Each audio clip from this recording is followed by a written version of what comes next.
الحمد لله نحمده ونستعينه ونستغفره ونؤمن به ونتوكل عليه ونعوذ بالله من شرور أنفسنا ومن سيئات أعمالنا من يهده الله فلا مضل له ومن يضلل فلا هادي له وأشهد أن لا إله إلا الله وأشهد أن محمدا عبده ورسوله أما بعد فإن خير الحديث كتاب الله وخير الهدي هدي محمد صلى الله عليه وسلم وشر الأمور محدثاتها وكل محدثة بدعة وكل بدعة ضلالة وكل ضلالة في النار. أما بعد أعوذ بالله السميع العليم من الشيطان الرجيم. من يطع الرسول فقد أطاع الله. ہر قسم کی تعریفات اللہ مالک الملک کے لیے ہیں جنہوں نے جنات اور انسان کو حقیقی معنوں میں اپنی پوجا، اپنی بندگی اور اپنی عبادت کے لیے بنایا ہے. جنات اور انسان کی تخلیق کا حقیقی اور بنیادی مقصد یہی تھا کہ وہ بارگاہ رب العالمین میں آیا کریں، اپنی جبین نیاز کو مالک کائنات کی بارگاہ میں آ کے جھکایا کریں، اپنے دست سوال کو کبریا کی بارگاہ میں آ کے پھیلایا کریں، اپنی کمر کو حالت رکوع میں اس کی بارگاہ میں آ کے ہم کیا کریں، اسی کی تکبیر کی صداؤں کو بلند کیا کریں، اسی کی تحلیل کے آوازوں کو اجاگر کیا کریں، اسی کی تسبیح گیت گایا کریں. چنانچہ ارشاد ہوا وما خلقت الجن والانس الا لیعبدون، اور میں نے نہیں بنایا جنات اور انسان کو مگر اپنی پوجا، اپنی بندگی اور اپنی عبادت کے لیے. حمد و ثنا کے بعد اربہ ارب انگنت اور بے شمار درود و سلام ہوں اس ہستی اقدس و مقدس پر کہ جن کا نام نامی اور اسم گرامی محمد کریم صلی اللہ علیہ وآلہ آلہ وصحبہ وبارک وسلم ہے. اللہ رب العزت نے امام الہدیٰ علیہ الصلوۃ والتسلیم کو اہل کائنات کی ہدایت اور ان کی رہنمائی کے لیے مبعوث فرمایا، اور آپ کی ذات بابرکات کے ذریعے اہل کائنات کی ہدایت، ان کی رہنمائی کا خوب بندوبست فرمایا. اللہ رب العزت نے امام الہدیٰ علیہ الصلوۃ والتسلیم کی سیرت طیبہ میں طرح طرح کی خصوصیات کو ودیت فرما دیا تھا اور گوناگو قسم کی صفات کو آپ کی ذات اقدس و مقدس کا حصہ بنا دیا تھا. اور ان تمام باتوں سے بڑھ کر یہ کہ میرے آقا کی زندگی میں کوئی صبح ایسی نہیں آئی، کوئی شام اور کوئی رات ایسی نہیں آئی، دکھوں کی کوئی گھڑی اور خوشیوں کا لمحہ ایسا نہیں آیا جب مالک کائنات نے اپنی تائید کو، اپنی حمایت کو، اپنی نصرت کاملہ کو اور اپنی تائید بے مثال و لازوال کو حضرت رسول اللہ صلی اللہ علیہ وسلم کے شامل حال نہ فرمایا ہو. اور ان تمام باتوں سے بڑھ کر یہ کہ رشک رب نے اپنی آخری کتاب حمید کو سید العرب والعجم، امام المتقین والابرار، حضرت اشرف الانبیاء والمرسلین، حضرت خاتم النبیین جناب محمد کریم صلی اللہ علیہ وعلی آلہ وصحبہ وبارک وسلم کے قلب اطہر پہ نازل فرما دیا تھا. یہ کتاب در حقیقت ایک فیصلہ کن کتاب ہے. انہ لقول فصل، کہ اس کے اندر جو چیزیں موجود ہیں وہ حتمی ہیں، وہ فیصلہ کن ہیں، وہ اتھارٹی ہیں، وہ قانون ہیں، وہ دستور ہیں. کائنات کے لوگوں کے لیے وہ ایک کنکریٹ قسم کی ریالٹی ہیں، ایک کنکریٹ قسم کا معیار ہیں جس معیار میں کسی قسم کے تغیر و تبدل کی کوئی گنجائش موجود نہیں ہے. اگر کوئی شخص یہ بات کلیم کرتا ہے کہ میں ہدایت کے اوپر ہوں تو اس کو قرآن مجید کی کسی نص سے اس بات کی تائید کو لوگوں کے سامنے رکھنا چاہیے. جو بندہ اپنے کسی عمل، کسی قول، کسی فعل کی دلیل کے طور پر قرآن مجید کی کسی نص قطعی کو لوگوں کے سامنے پیش کرنے میں کامیاب ہو جاتا ہے اور اس کی دلالت بھی درست ہوتی ہے تو اس کا مطلب یہ ہوتا ہے وہ راہ ہدایت کے اوپر ہے. اور کوئی شخص اپنی قول، فعل، عمل کی تائید کے اندر اگر کتاب اللہ کی کسی نص کو پیش کرنے سے قاصر رہتا ہے تو ہمیں اس بات کو اچھی طرح سمجھ لینا چاہیے وہ شخص پھر راہ ہدایت سے بھٹکا ہوا ہے. وہ شخص فقط اپنی خواہشات کا اسیر ہے، فقط اپنی خواہشات کا پیروکار ہے. اس کے پاس دلیل حق اور دلیل قطعی نام کی کوئی چیز موجود نہیں ہے. حضرات گرامی قدر، اللہ تبارک و تعالی نے قرآن مجید کو معیار حق بنا دیا اور رہتی دنیا تک کے انسانوں کے لیے اس کو ایک حتمی اور قطعی دستاویز کی شکل بھی دے دی. حضرات گرامی قدر، قرآن مجید کے اندر جس وقت ہم اس کا مطالعہ کرتے ہیں تو جہاں پر بہت سی باتیں بڑی وضاحت کے ساتھ اور بڑی تصریح کے ساتھ نظر آتی ہیں، اسی قرآن مجید کی بہت سی آیات مبارکہ اور آیات بینات ایسی ہیں جن کی شرح متین کے لیے ہمیں مزید رہنمائی کی ضرورت ہوتی ہے، ہمیں مزید تفصیلات کی ضرورت ہوتی ہے، ہمیں مزید وضاحت کی ضرورت ہوتی ہے۔ حضرات گرامی قدر ایسے عالم کے اندر اپنی ہی بات کو اور اپنے ہی من چاہی حقیقت کو اور اپنے ہی من چاہے اصول و ضوابط کو حرف آخر سمجھنے کی بجائے ہمیں قرآن مجید ہی سے اس حقیقت کو سمجھنا چاہیے کہ قرآن مجید کی تشریح حقیقی اور قرآن مجید اللہ تبارک و تعالی نے اس امر کا اعلان فرما دیا، وَأَنزَلْنَا إِلَيْكَ الذِّكْرَ لِتُبَيِّنَ لِلنَّاسِ مَا نُزِّلَ إِلَيْهِمْ، ہم نے آپ کے اوپر اس لیے ذکر کو اتارا تاکہ آپ لوگوں کو بیان کریں جو ان کے لیے اتارا گیا۔ اس کا مطلب یہ ہے حضرت رسول اللہ صلی اللہ علیہ وسلم کے فرامین بینات اور فرامین مبارکہ، آپ کی احادیث طیبہ اور آپ کی سنت مطہرہ قرآن مجید کی حقیقی شرح متین ہے۔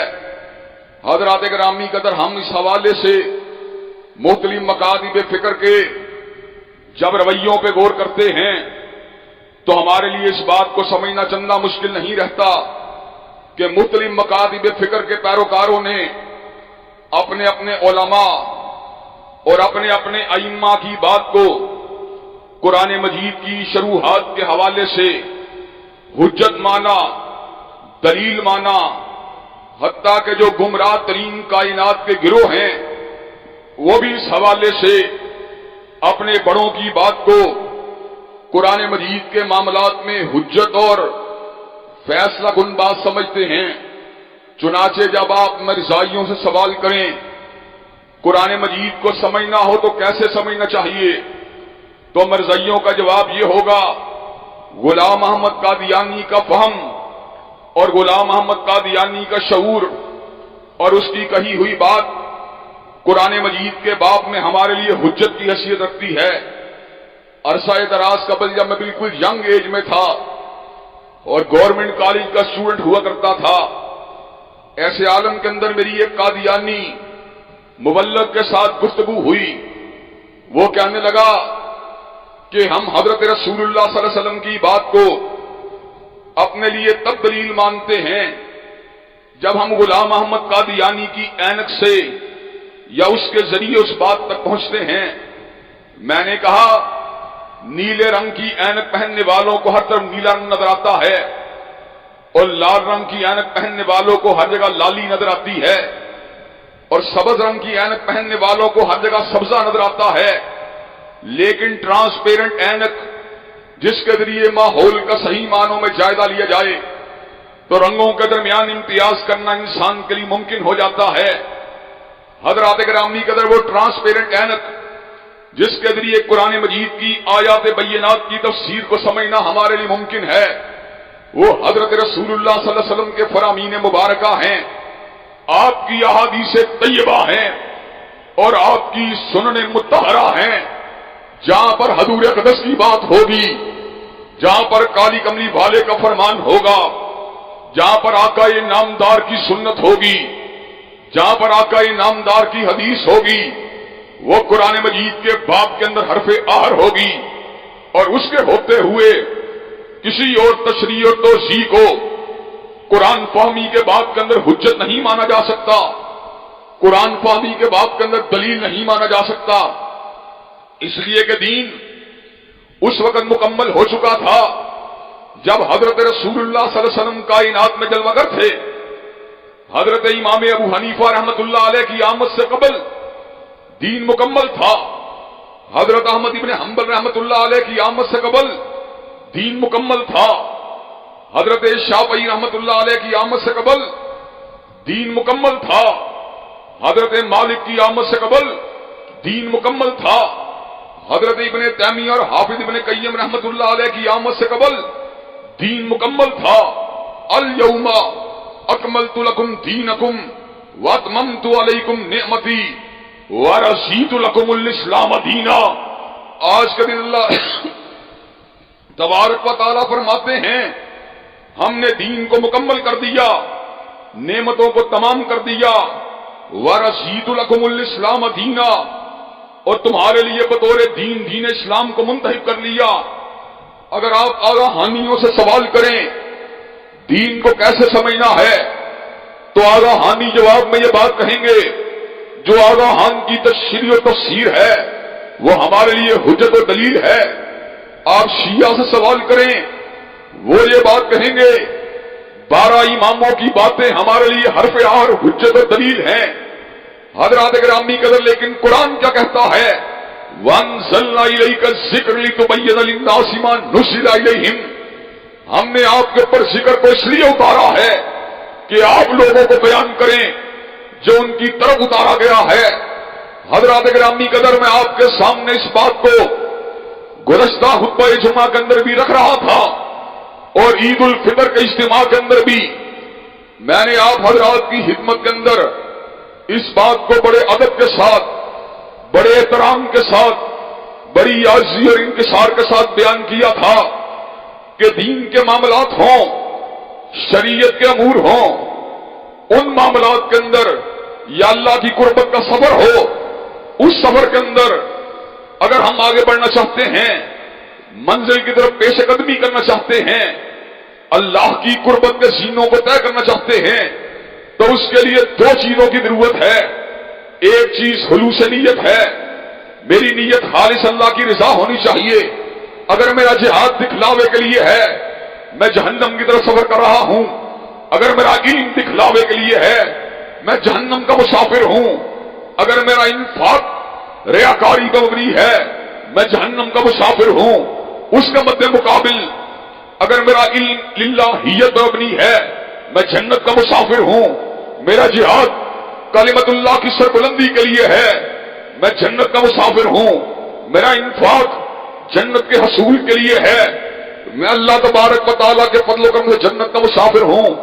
جنتی ہونے کے لیے جہاں پر پہلا نقطہ یہ ہے کہ میرا عمل، میرا قول، میرا فعل، میرے معاملات دین کے مکمل طور پہ تابع ہونے چاہیے، وہیں پر یہ بات بھی ادھا ضروری ہے کہ میرا عمل سنت نبی شریف صلی اللہ علیہ وسلم کے ساتھ مطابقت رکھنا چاہیے۔ اگر میرا عمل حضور علیہ السلام کے مطابق نہیں ہے، میری نیت خالص اللہ کی رضا ہے، تو مجھے منزل نہیں مل سکتی۔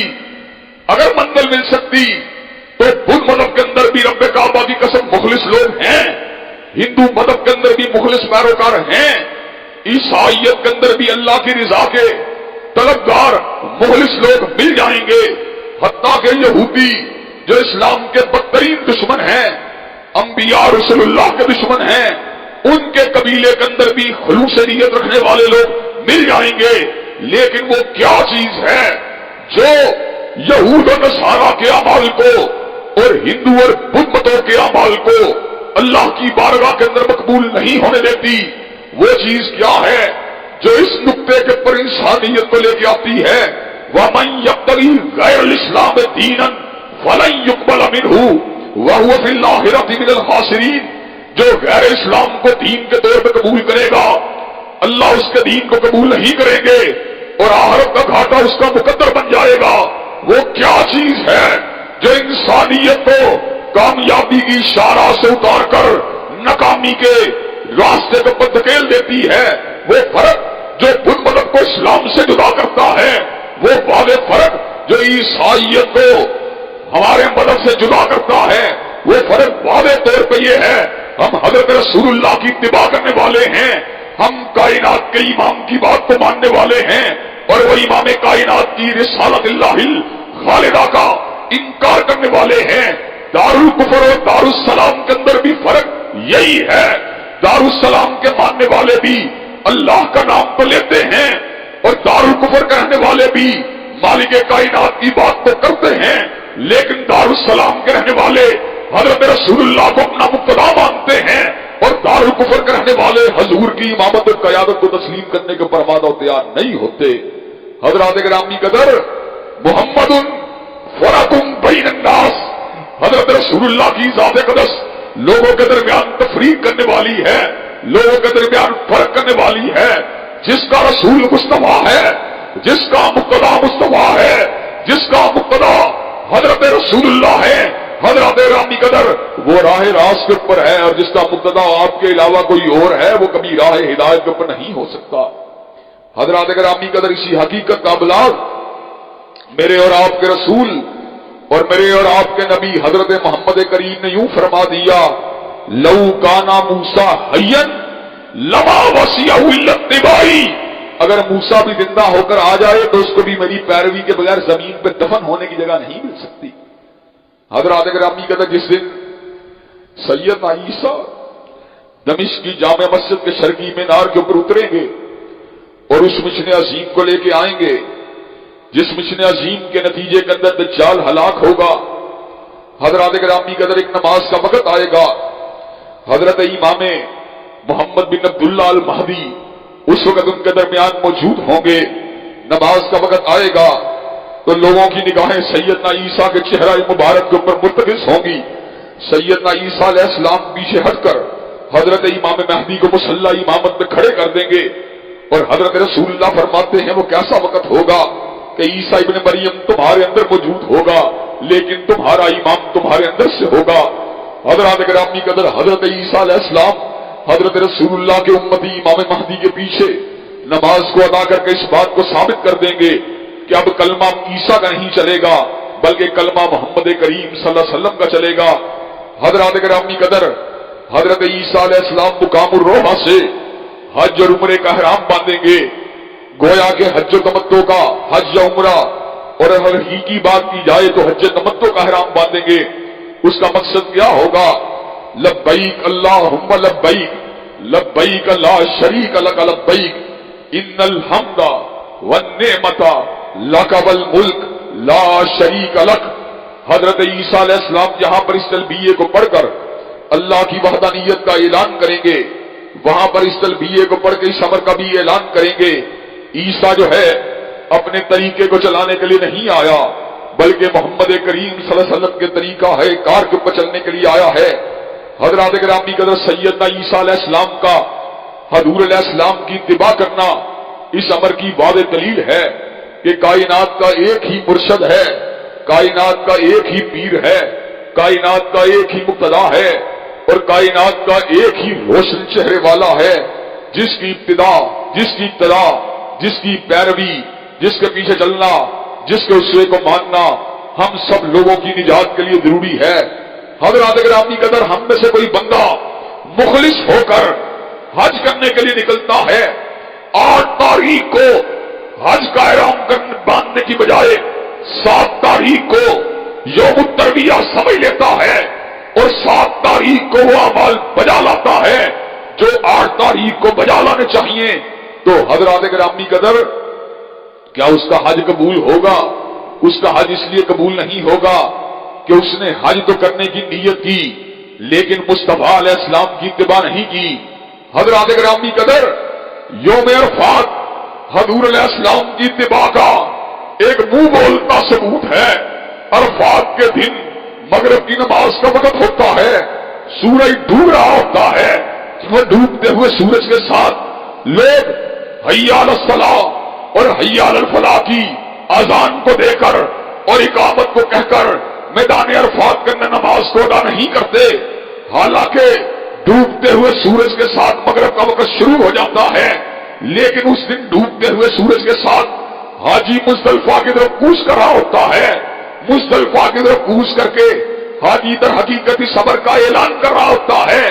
گو کے مواقیت کا تقاضا تو یہ تھا کہ ڈوبتے ہوئے سورج کے ساتھ نماز مغرب کو ادا کیا جاتا، لیکن مومن و مسلمان جو ہوتا ہے اس کی نگاہ سورج کے چڑھنے پہ نہیں ہوتی، سورج کے ڈوبنے پہ نہیں ہوتی، روشنی کے ابھرنے پہ نہیں ہوتی، اندھیرے کے چھا جانے پہ نہیں ہوتی، اور مومن کی نگاہ میں ہوتی ہے تو کملی والے کے چہرہ مبارک پہ ہوتی ہے، کملی والے کی گفتار پہ ہوتی ہے، کملی والے کی رفتار پہ ہوتی ہے، کملی والے کی اداؤں پہ ہوتی ہے، مومن و مسلمان کی نگاہ میں ہوتی ہے، کملی والے کے سوئے کامل پہ ہوتی ہے، اور اس کو پتا ہوتا ہے کملی والے کی بات بھی حجت ہے، کملی والے کا قول بھی حجت ہے، کملی والے کا فعل بھی حجت ہے، کملی والے کی تقریر بھی حجت ہے، کملی والے کی ہدایت بھی حجت ہے۔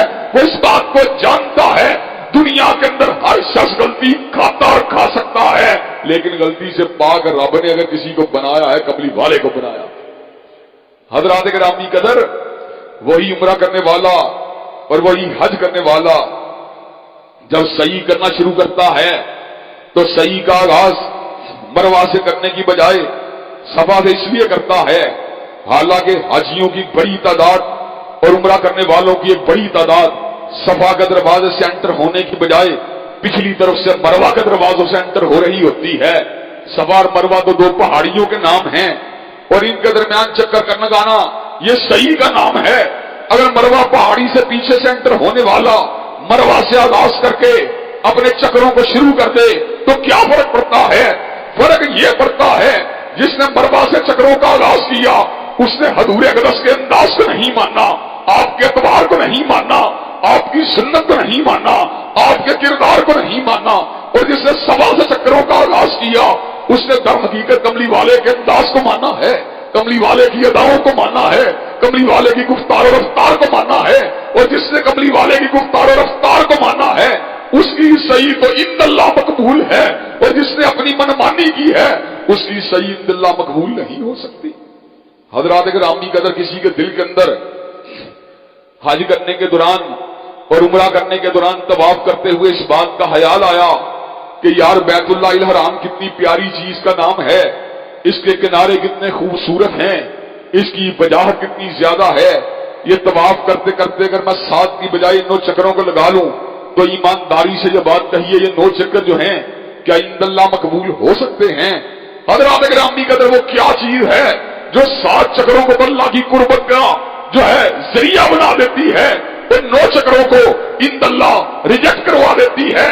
حالانکہ 9 چکر کاٹنے والے نے عمل زیادہ کیا ہے اور 9 چکر کاٹنے والے نے قدم زیادہ اٹھائے ہیں اور 9 چکر کرنے والوں نے ذکر الہی زیادہ کیا ہے، لیکن حقیقت یہ ہے 9 چکر لگانے والے نے وہ کام کیا ہے جو مصطفیٰ نے نہیں کیا، اور عند اللہ عمل کے مقبول ہونے کے لیے کام وہ ہونا چاہیے جس کے اوپر کملی والے کی مہر موجود ہو۔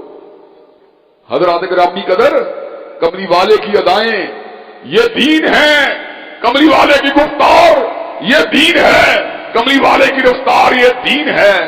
حضرات گرامی قدر، اسی لیے اس بات کو سمجھنا کچھ مشکل نہیں رہتا کہ ادیب لکھے تو ادب بنے، نثر نگار لکھے تو نثر بنے، شاعر لکھے تو شاعری بنے، خطیب بولے تو خطاب بنے، مقرر بولے تو تقریر بنے، کاتب لکھے تو کتابت بنے، اداریہ نویس لکھے تو اداریہ بنے، کالم نگار لکھے تو کالم بنے۔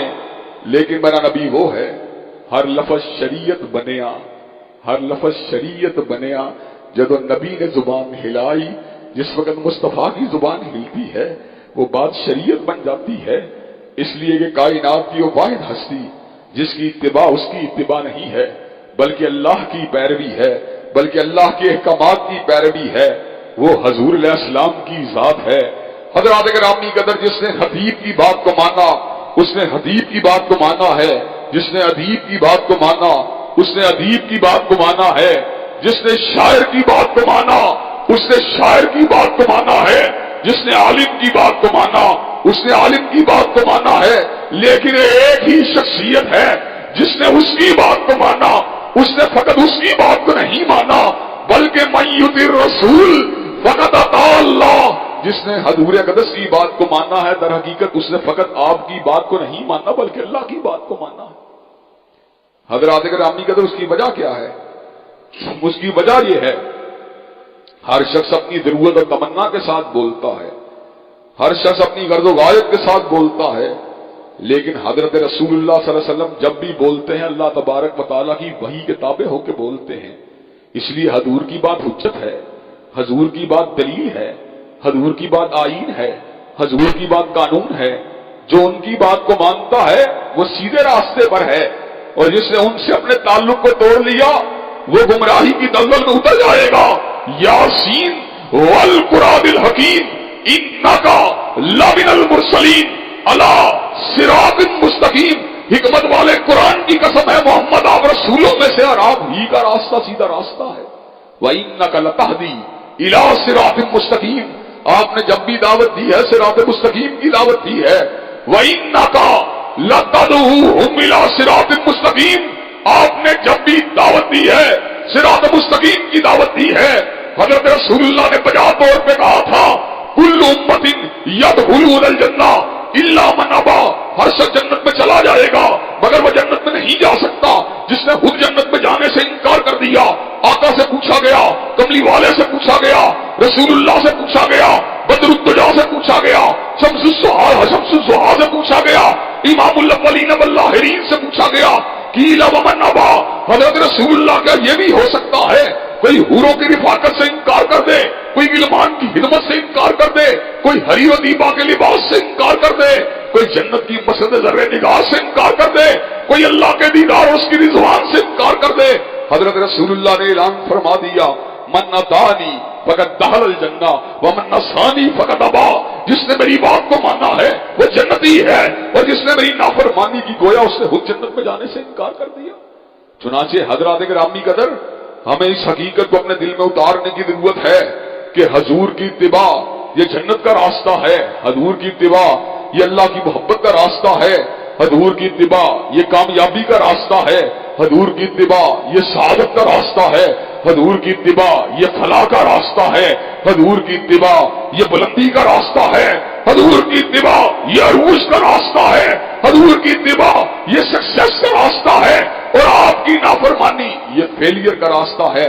حضرات گرامی قدر اسی حوالے سے انشاءاللہ اپنی چند معروضات کو مزید معروضات کو آئندہ خطبہ جمعہ میں بھی آپ حضرات کے گوش گزار کیا جائے گا.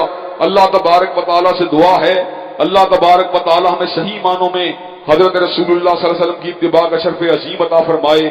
وآخر دعوانا الحمدللہ رب العالمین.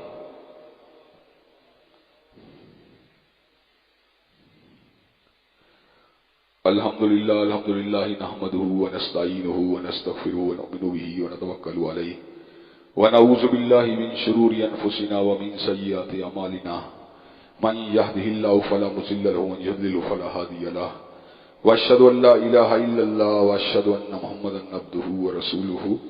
اما بعد فان خير الحديث كتاب الله وخير الهدي هدي محمد صلى الله عليه وسلم وشر الامور محدثاتها وكل محدثة بدعة وكل بدعة ضلالة وكل ضلالة في النار. حضرات گرامی قدر آپ کو پتا ہے کہ اللہ کے فضل و کرم سے میں آپ کی توجہ ملک میں جاری معاملات کی طرف مبذول کرواتا رہتا ہوں. گزشتہ کچھ دنوں سے حضرات صحابہ کرام رضوان اللہ علیہم اجمعین کی ناموس کے حوالے سے ایک قضیہ اور ایک مسئلہ انتہائی غیر معمولی اہمیت کو اختیار کر چکا ہے. حضرات گرامی قدر آپ کو اس بات کا علم ہے کہ ایک دور کے اندر آصف رضا علوی نے حضرت صدیق اکبر کو برا بلا کہا تھا اور پورے ملک کے اندر اس حوالے سے احتجاج کی ایک لہر پیدا ہو گئی تھی. کوئی کہنے والا کہہ سکتا ہے کہ اس نے اپنے نقطۂ نظر کا اظہار کیا تھا, اپنے نظریے کا اظہار کیا تھا, اپنے منشور اور اپنے عقیدے کا اظہار کیا تھا. آپ کون ہوتے ہیں اس کے اس عقیدے اور نظریے کے اوپر اعتراض کرنے والے؟ حضرات گرامی قدر کسی کا عقیدہ اور کسی کا نظریہ اگر معاشرے کے اندر فساد کو پھیلانے کا سبب ہو تو اس عقیدے کا ابلاغ کسی طور کے اوپر درست نہیں ہوتا. اگر اس بات کو درست مان لیا جائے تو معاذ اللہ انبیاء علیہ السلام کی ذاتوں کے اوپر حملہ کرنا یا ان کی کریکٹر اسیسینیشن کرنا, اس کا بھی جھوٹا سچا جواز وہ لوگ پیش کر سکتے ہیں جو اپنے آپ کو حریت فکر اور آزادی اظہار کا لمبردار سمجھتے ہیں. لیکن ہمارا عقیدہ بالکل اٹل اور واضح ہے. جس طرح انسانیت کے تقدس کے لیے ڈیفیمیشنز کے لاس کو بنایا گیا اور عدالتوں کے تحفظ کے لیے حضرات گرامی قدر کنٹمپٹ آف کورٹ کے قوانین کو بنایا گیا, اسی طرح انبیاء رسول اللہ اور مقدسات کی شخصیت کے تحفظ کے لیے بلیسفیمی کے قوانین لازم ہونے چاہیے تاکہ ان زبانوں کو روکا جا سکے جو دریدہ دہنی کی تمام حدود سے تجاوز کرتے ہوئے مقدسات کے اوپر حملہ کرتی ہیں. یہی وجہ ہے کہ شیعوں کے مقتدر رہنما حامینہ صاحب نے بھی یہ بات کہی کہ اہل سنت کے مقدسات کی توہین کر کے معاشرے کے اندر انتشار و حلفشار پیدا کرنا کسی بھی دور کے اندر درست نہیں ہے۔ حضرت قاضی حسین احمد صاحب اس وقت حیات تھے جب ملی یکجہتی کونسل نے ایک ڈاکومنٹ کو تحریر کیا۔ اس ڈاکومنٹ کے اوپر شیعہ نے، دیوبندی نے، بریلوی نے اور اہل حدیث کے علماء نے دستخط کیے کہ تنقیص صحابہ حرام ہے اور تکفیر صحابہ کفر ہے۔ جس ڈاکومنٹ کے اوپر شیعہ سنی علماء نے دستخط کیے، وہ ڈاکومنٹ آج معاشرے کے اندر امن و امان کی ضمانت دیتا ہے اور بقائے باہمی کا ایک بہت بڑا جو ہے وہ دستاویز اور چارٹر ہے۔ حضرات گرامی کے اندر مغرب کے اندر جب بھی تہذیبوں کے تصادم کے امکانات پیدا ہوتے ہیں، وہ اسی وقت پیدا ہوتے ہیں جب قرآن مجید کے صفحات کی بے حرمتی کرنے کی بات ہوتی ہے یا حضرت رسول اللہ صلی اللہ علیہ وسلم کی ناموس کے اوپر حملہ کیا جاتا ہے۔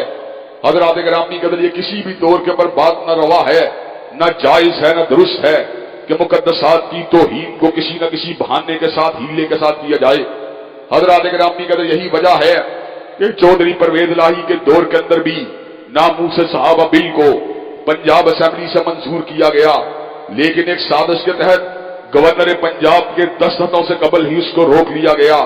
بعد میں مولانا عبدالاکبر چترالی اللہ تبارک و تعالیٰ ان کی جہود کو قبول فرمائے، انہوں نے قومی اسمبلی کے اندر ناموس صحابہ بل کو پاس کروایا اور سینٹ کے اندر اس کے پاس ہونے کا بھی مرحلہ باقی ہے۔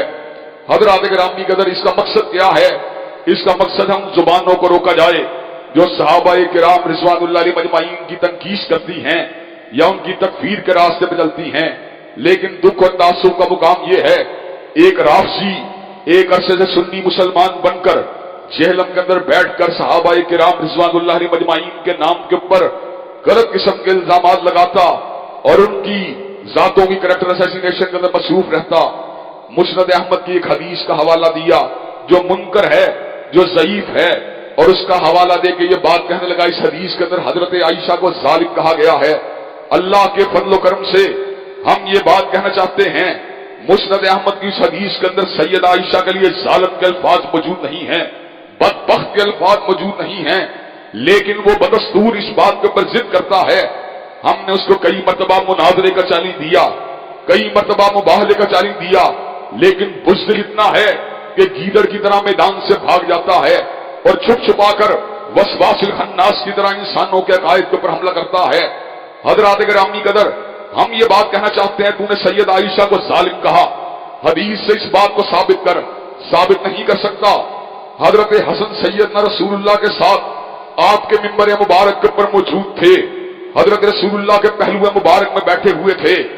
آپ سیدنا حسن کے چہرہ مبارک کو دیکھ کے کہتے ہیں، ان نبنی ہذا سید، میرا یہ نواسہ سردار ہے، اللہ میرے اس نواسے کے ذریعے مسلمانوں کے دو بڑے گروہوں کے درمیان، دو عظیم گروہوں کے درمیان، چل مرزا جہلمی کے ترجمے کے مطابق دو بڑے گروہوں کے درمیان صلح کروا دے گا۔ اس کا مطلب یہ ہے سیدنا حسن نے سرداروں والا کام کیا۔ بخاری شریف کی 2704 حدیث کے مطابق حضرات گرامی قدر، لیکن حدیث مار کو پیش کر کے لوگوں کے ذہنوں کے اندر اس بات کا جو ہے وسوسہ دیا جاتا ہے کہ معاذ اللہ ثم معاذ اللہ سیدنا امیر معاویہ اور ان کا گروہ جہنمی ہے۔ حضرات گرامی قدر، جنگ صفین پہلے ہوئی تھی، صلح حسن بعد میں ہوئی تھی۔ صلح حسن جب ہوئی تھی جنگ صفین کے بعد، تو حضرت رسول اللہ نے اس کے بارے میں کہا تھا حسن جو ہے وہ مسلمانوں کے دو عظیم گروہوں کے درمیان صلح کروائے گا۔ گویا کہ جنگ صفین سے گزر جانے کے بعد بھی جس وقت سیدنا حسن نے سیدنا امیر معاویہ کے سپرد امت کے معاملات کو کر دیا، اس وقت بھی سیدنا امیر معاویہ کا گروہ اسی طرح مسلمان تھا جس طرح ان کے مد مقابل گروہ مسلمان تھا۔ آج سے کئی برس قبل مرزا جیلوی نے خود اس بات کا اعتراف کیا تھا کہ سیدنا حسن نے سیدنا امیر معاویہ کے ہاتھ کے اوپر بیعت کر کے گویا کہ سیدنا امیر معاویہ کی توثیق کی تھی، اور آج کے دن جو سیدنا امیر معاویہ کو معاذ اللہ جہنمی ثابت کرنا چاہتا ہے، اس کو کل قیامت کے دن اللہ کے عذاب سے ڈرنا چاہیے۔ اللہ کا رسول تم کو مسلمان کہے، اور اللہ تبارک و تعالیٰ وَإِن طَائِفَتَانِ مِنَ الْمُؤْمِنِينَ اقْتَتَلُوا کے تحت اللہ ان کو مومن کہے، تو ہم کون ہوتے ہیں ان کے بارے میں لب کشائی کرنے والے؟ اللہ نے قرآن مجید میں 3 جماعتوں کا ذکر کیا۔ ایک جماعت مہاجرین کی جماعت ہے، ایک جماعت انصاریوں کی جماعت ہے۔ مہاجر وہ جنہوں نے اپنے گھر بار کو اللہ کی رضا کے لیے چھوڑا، اور انصاری وہ لیے اپنے گھر بار کے دروازوں کو کھولا. ان کے دنیا سے چلے جانے کے بعد آنے والے مومن جن کے اندر تابعین بھی شامل ہیں, تبا تابعین بھی شامل ہیں, اور آج تک کے مسلمان بھی شامل ہیں, ان کا قول کیا ہونا چاہیے؟ والذین جاؤوا من بعدہم, جو ان کے بعد آئے وہ کیا کہتے ہیں؟ یقولون, وہ الفاظ بولتے ہیں, ربنا اغفر لنا, اللہ ہمیں بھی معاف کر دے, ولاخواننا الذین سبقونا بالایمان, اور ان کو بھی معاف کر دے جو دنیا میں ہم سے قبل ایمان سے اوپر رخصت ہوئے. ولا تجعل فی قلوبنا غلا للذین آمنوا, اور ہمارے دلوں کے اندر ہم سے پہلے چلے جانے والے مومنوں کے بارے میں کینے کو پیدا نہ کر. ربنا انک رؤوف الرحیم, اللہ ہم تجھے رؤوف بھی سمجھتے ہیں, ہمارے پروردگار تو رحیم بھی ہے. گویا کہ اللہ نے ہمیں سمجھایا کہ حضرت علی اور معاویہ کے بارے میں بغض مت رکھنا. مشاجرات صحابہ کے باوجود بھی سیدہ صدیقہ, سیدنا طلحہ بن عبید اللہ, سیدنا زبیر بن عوام اور سیدنا علی کے لشکر کے بارے میں بغض رکھنا. علی کون ہے؟ علی فاتح حیبر ہے. علی کون ہے؟ علی اسد اللہ الغالب ہے. علی کون ہے؟ علی فاتح, علی قاتل مرہب ہے. علی کون ہے؟ علی وہ ہے جس کے بیٹے حسن و حسین ہیں. علی کون ہے؟ جس کی اہلیہ فاطمہ ہے. علی کون ہے؟ جس کے ساتھ ہر مومن و مسلمان محبت کرتا ہے. علی کون ہے؟ جس کا بغض منافق کے دل کے اندر موجود ہے. معاویہ کون ہے؟ معاویہ حضور کا برادر نسبتی ہے.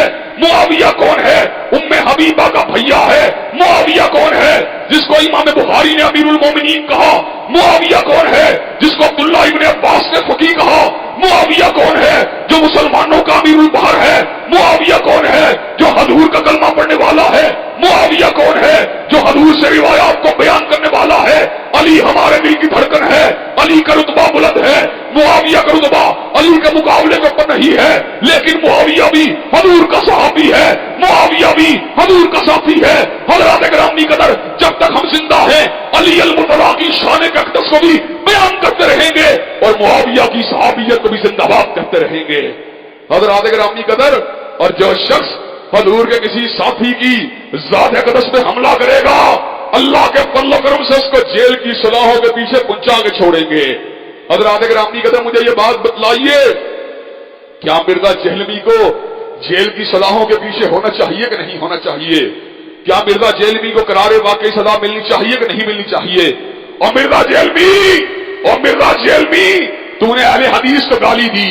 تو نے کہا وہابیوں منحوسو, وہابیوں بغیر تو, وہابیوں خنزیر کا گوشت کھانے والوں. اور مرزا جہلمی تہذیب اور شائستگی کے لمبردار اور اخلاقیات کے لمبردار اور ظاہری طور پہ فرقہ پرستی کے دشمن, بدترین فرقہ پرست انسان ہے جو اہل الحدیث کو گالی دے, جو دیوبندیوں کو گالی دے, جو علماء بریلی کو گالی دے, جو رسول اللہ کی شان اقدس میں بے ادبیاں کرے, جو اس کے منہ میں آئے اس کے اوپر پک دے. ایسا بندہ دین کا جو ہے اس کو بلاغ کرنے کا کوئی حق نہیں ہے. انجینئر, آپ مجھے یہ بات بتلائیے, ڈگری کے بغیر نہیں ہو سکتا, ڈاکٹر ڈگری کے بغیر نہیں ہو سکتا, لیکن مرزا جہلمی وہ نکما نالائق انسان ہے جو قرآن مجید کا ناظرہ ترجمہ بھی نہیں کر سکتا. فقط اس بات کے اوپر مناظرہ کر لے, 10 آیتیں میں تجھ سے پوچھوں گا کہ قرآن کے کس مقام پہ آئی ہیں, 10 آیتیں تو مجھ سے پوچھ قرآن کے کس مقام پہ آئی ہیں. میں اس بات کا چیلنج دیتا ہوں, ان 10 آیات کا جواب بھی مرزا جہلمی نہیں دے سکتا. حضرات گرامی قدر, اور اپنے آپ کو مفسر قرآن سمجھتا ہے. اللہ کے فضل و کرم سے یہ بات بتلا دینا چاہتے ہیں, آئین اور قانون سب کے لیے برابر ہے. اگر کوئی غیر معروف گستاخ ہو, اگر اس کو سزا ملنی چاہیے تو کیا مرزا جہلمی کے اوپر بھی قانون لاگو ہونا چاہیے کہ نہیں ہونا چاہیے؟ حضرات گرامی قدر, مجھے یہ بات بتلائیے, کل جیلم کے اندر مرزا جہلمی کی گرفتاری کے حوالے سے احتجاجی اجتماع ہو رہا ہے, وہاں پر موجود ہمارے ساتھیوں کے احتجاج میں شامل ہونا چاہیے کہ نہیں ہونا چاہیے؟ کیا آپ مرزا جہلمی کو کیفر کردار تک پہنچانے اور قانون کے شکنجے میں لانے کے لیے تیار ہیں انشاءاللہ؟ اور حضرات گرامی قدر, یہ بات بھی بتلا دیں, ذاتی دشمنی کوئی بھی نہیں ہے. کئی لوگوں نے مجھ سے رابطہ کیا ماورائے عدالت اقدامات کے لیے. میں نے کہا اختلافات تو ہیں, لیکن ماورائے عدالت اقدامات کی کبھی بھی حمایت نہیں کر سکتے. ہر شخص کو ڈانٹا, ہر شخص کو روکا, ادب سے رہو, تمیز سے رہو, دائرہ کار میں رہو. اللہ کے فضل و کرم سے قانون اور عدالتوں کا راستہ موجود ہے، عدالت اور قوانین کے ذریعے انشاءاللہ تجھے عمر قید کی سزا دلوا کے چھوڑیں گے، اور ہو سکتا ہے اس سے پہلے یہ ملک چھوڑ کے بھاگ جائے، اس لیے کہ بہت بڑا بگوڑا ہے، گیدڑ ہے، پکا چوہا ہے، سامنا نہیں کر سکتا۔ انشاءاللہ تجھے جیل کی سزاؤں کے پیچھے پہنچایا جائے گا، اور تیری گستاخانہ جو الفاظ اور جو بکواسیات ہیں ان کے پر پٹا تجھے ڈالا جائے گا۔ کیا تو معاشرے کے اندر اس بکواسیات کا دروازہ کھولنا چاہتا ہے کہ محرم کے اندر جو اٹھے حضرت عائشہ کو گالی دے، حضرت طلحہ کو گالی دے، زبیر ابن عوام کو گالی دے، انہیں جہنمی کہے، انہیں باغی کہے، امیر معاویہ کو گالی دے، پھر کیا ہوگا؟ معاشرے کے اندر فساد ہوگا، معاشرے کے اندر ہلفسار ہوگا۔ اس ہلفسار کی بنیاد ڈالنے والا یہ مرزا جیلمی جو بقائے باہمی کو کچل رہا ہے، جو معاشرے کے اندر امن و امان کا دشمن ہے، جو معاشرے کے اندر فساد کو پیدا کرنا چاہتا ہے، انشاءاللہ اس کو پٹا ڈال کے چھوڑیں گے، اس کو لگام ڈال کے چھوڑیں گے، اور انشاءاللہ اس کو جیل کے اندر پہنچا کے چھوڑیں گے جب گریزاں ہوگی ہر جلوائے خورشید سے، اور یہ چمن معمور ہوگا نغمہ توحید سے۔ ان اللہ